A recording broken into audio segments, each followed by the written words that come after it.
साधारण मे महिन्यापासून कोल्हापूर जिल्ह्याच्या सीमावर्ती भागामध्ये राधानगरी, मुरगुड, गडहिंग्लज, आजरा, चंदगड या भागामध्ये दिवसा घरफोडीचं प्रमाण वाढलेलं होतं। या अनुषंगाने स्थानिक गुन्हे शाखेला देखील समांतर तपासाच्या सूचना दिलेल्या होत्या।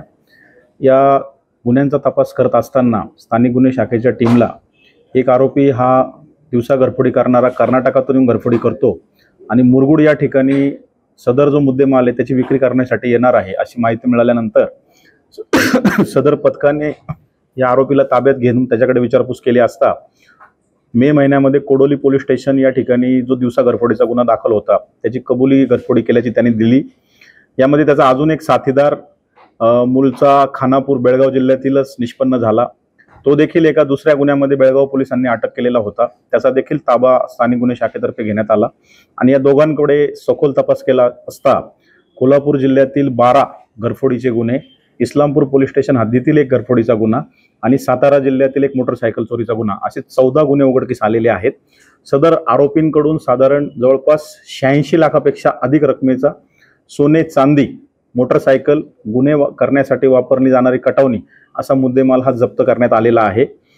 या आरोपींची मोडस कटावणीच्या सहाय्याने सीमावर्ती भागातील दिवसा जे घर बंद आहेत त्यांना लक्ष्य करून कटावणीच्या सहाय्याने दरवाजा तोडून आत प्रवेश करणे व चोरी करणे अशी यांची गुन्हा करण्याची पद्धत आहे।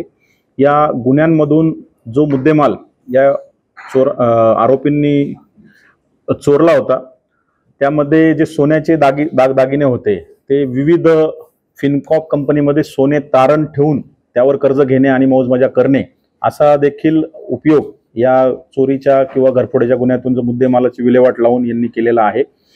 यामध्ये जवळपास 1 किलो 200 ग्रॅम सोन्याचे दागिने, 1 किलो 400 ग्रॅम चांदी, त्याचबरोबर एक मोटरसायकल असा मुद्देमाल हस्तगत केलेला आहे।